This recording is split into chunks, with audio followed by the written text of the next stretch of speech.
이렇게만 들으면 사실 주식 투자가 조금 쉬운 것 같거든요. 근데 왜 돈을 못 벌까 사람들은? 여유의 차이. 여유가 없는.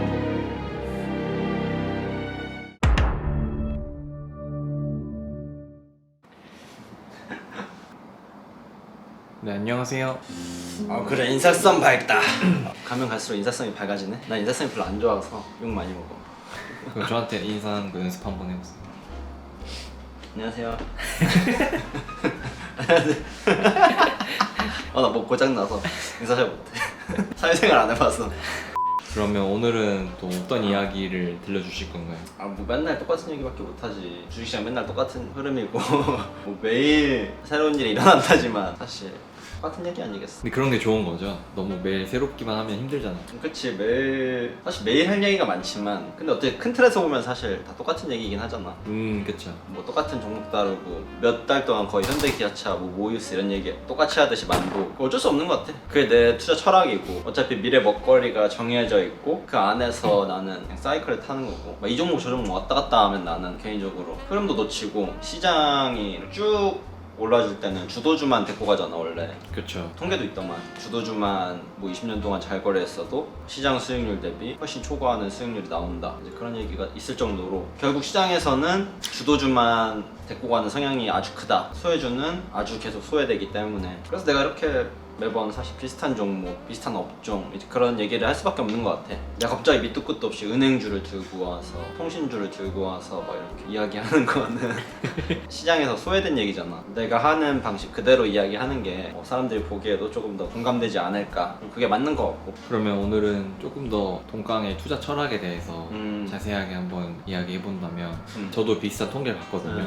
10년 동안 상승장 하락장 상관없이 딱 5개의 주도주만 잘 이제 잡고 갔으면 연평균 68%의 수익률을 거뒀대요. 사실 이제 좀 말이 안 되긴 숫자긴 하지만 아무튼 주도주를 중심으로 거래하는 게 좋다는 거잖아요. 그치. 근데 여기서 주도주가 뭘까요, 그러면? 주도주는 시장 전체를 끌어가는 종목이라고 사실 난 느낌이 들더라고. 유행어도 있어 사실 항상. 뭐 옛날에는 차화정이라고 자동차, 화학, 이제 뭐 정유, 시장 경제를 타는 종목군이 쭉 올라왔던 이제 2009년, 10년 그쯤이었나? 차화정이 시장 전체를 끌고 가는 그때 주식 수익이 엄청 폭발적이었지. 그런 걸 주도주라고 하고 지금 시장에서는 배터리, 반도체, 신재생 뭐 이 정도 세 키워드 안에서 사실 시장 전체가 움직이지. 그중에 제일 강력한 게 배터리인 것 같고 반도체는 워낙 모 회사가 크다 보니까 뭐 삼전이나 하이닉스가 코스피 전체 영업이익에서 30%를 차지한다고 하나? 근데 그 정도로 엄청 큰 회사들이니까 뭐 포트폴리오의 일부는 담을지언정 포트폴리오 전체를 그렇게 큰 주식들로 담아가기는 조금 부담스럽잖아. 딱 시장 수익률만 추종하는 느낌이고. 그래서 조금 더 다이나믹한 종목들을 섞고자 하면은 이제 배터리라던가 뭐 성장성이 아직 많이 남아있는 성장성이 많이 남아있고 시세가 조금은 뭐 삼전이나 하이닉스보다 저렴한 그런 주식들로 많이 운용을 하는데 이 모든 게 결국 수익률을 극대화하기 위함이지. 나도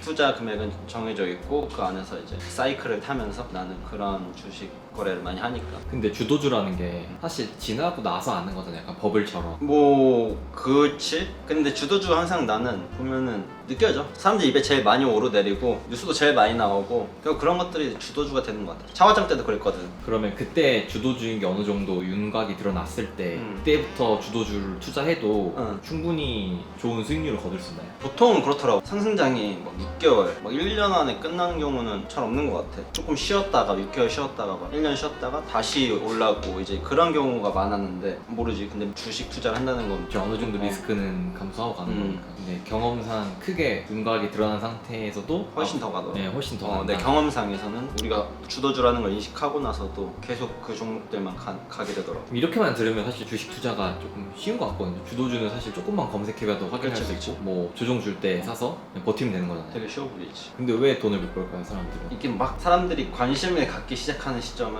막 엄청 올라야 돼. 며칠 전에 기아차가 막 16%막 그렇게 오래 올라야만 이제 사람들 눈에 띄잖아. 그래야만 사람들이 이목이 집중되고 이제야 이 주식이 뭔지 알겠다. 그런 시점인 거지. 그럼 윤곽이 나타나는 시점은 그거보다 좀 더 빠른 거죠. 사실 공부하면 더 빨리 알 수 있었던 거죠. 그치? 근데 그럼에도 윤곽이 드러난 시점에 보통 엄청 큰 뭐 장대 항목을 만든다고 하면은 시간이 지났을 때는 이 시점보다 이렇게 훨씬 많이 오르더라고. 이 장대연봉이 처음 시작됐을 때 사는 게 오히려 나중에 보면 더 싸게 산 거다. 싸게 산 결과가 되기도 하더라고 상승장에서는. 그럼 방금 말씀해주신 기아차도 비슷한 상황 아닌가요? 근데 기아차는 사실 완전히 성장성이 있다라고 아직 얘기할 수는 없는 것 같아. 아직 주도주라고 보긴 어려운 거죠. 완벽하게 주도주라고 할 거면은 어느 정도 매출 예상치가 보여야지. 배터리나 이제 막 그런 신재상종 워낙 지금 거래가 많이 되고 공급과 수요가 원활하게 이루어지고 이제 매출이 같이 커지는 게 눈에 보이니까. 그렇죠, 공장 생산.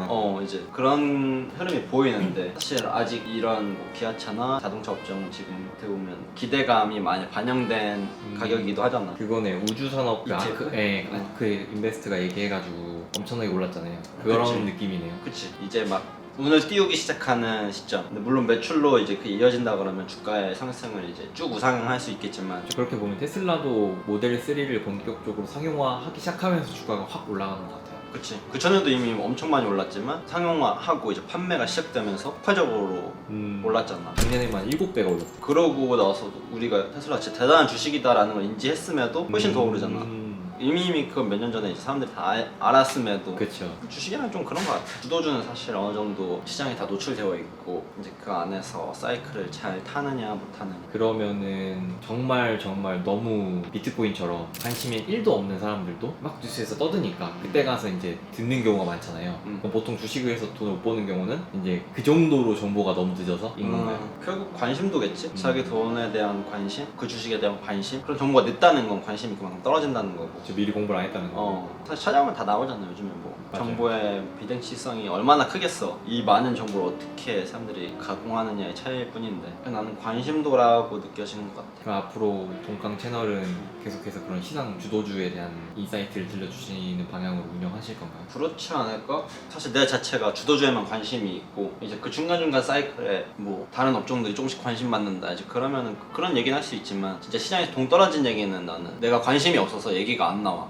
뭐 은행주 갑자기 나 뭐 게임주 막 그런 거 관심 가지라 하면은 관심이 안 가고 사실 그 만약 시장이 어떤 성장성을 보여줬다라고 하면 그때부터 다시 관심 가지기 시작하겠지. 근데 그 전에는 사실 나는 성장성이 남아있는 그리고 사람들이 이목을 끌 수 있는 업종들에만 계속 팔로우하는 좀 그런 투자 성향을 가져서 뭐 성장주나 이제 그런 거에 관심 많은 분들은 내가 대신 리서치하니까 뭐 그거 보면 되는 거겠지. 다른 얘기를 많이 듣고 싶다 그러면 그런 채널도 되게 많더라고요. 어떤 섹터별로 되게 디테일하게 파시는 분들 그런 것도 같이 겸해서 보시면은 구독자분들이 공부하는 데 도움이 될 것 같아요. 나도 그런 특정 분야의 전문가들 이제 그런 사람들 거 보는 거 되게 좋아해. 그러면 방금 말씀해주신 거에서 이제 구독자분들한테 2021년 투자에 대한 힌트가 좀 나간 것 같은데 지금 이제 주도주는 대충 윤곽이 드러났잖아요. 그럼에도 불구하고 아직 늦지 않았다. 마음만 급하지 않으면 충분히 수익을 낼 수 있다. 그건 나도 모르겠어.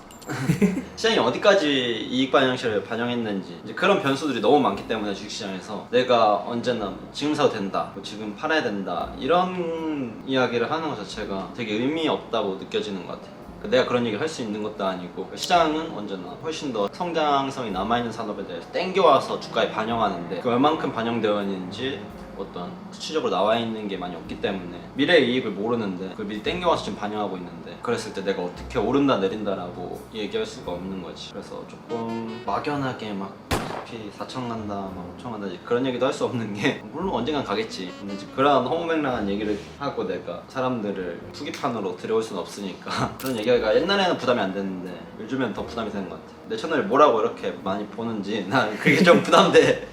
옛날엔 뭐 그래봐야 10,000명, 20,000명 이렇게 봤는데 이제는 너무 많이 보니까 뭐 재밌다고 이걸 계속 보는지 모르겠는데 나는 한마디가 조심스러워.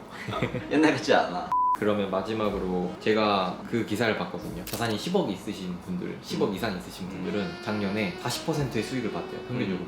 근데 자산이 1,000만 원 이하인 사람들은 9%도 못 벌었대요. 왜 그런 걸까요? 10억 있는 사람들은 그냥 자연스럽게 대형주를 살 수밖에 없는 거고 1,000만 원인 사람들은 공격적으로 늘리려고 하다 보니까 자꾸 파도를 잘못하려고 해서 그런 것 같아요. 그러니까 시장에 소외된 인버스, 특히 인버스 많이 잡았을 거야. 20대, 30대 보니까 인버스 때문에 수익률 전체가 망가지더라고. 간혹 이렇게 수익을 잘 보고 있다가도 너무 많이 올랐다. 2,600인데 오를 만큼 올랐다. 진짜 인버스 잡아버리고 이제 그런 경우 때문에 아마 더 수익률이 많이 깎이지 않았나 그런 생각이 드는 것 같아서 투자 자본이 너무 작다고 막 사이클을 다 맞춰야 된다라는 강박이 조금 벗어나 나도 주식 투자는 충분히 여유의 차이. 여유가 없는 거겠지. 근데 뭐 다 나도 그 맘이에요. 나도 1,000만 원 있을 때는 그 여유가 안 생겼었어.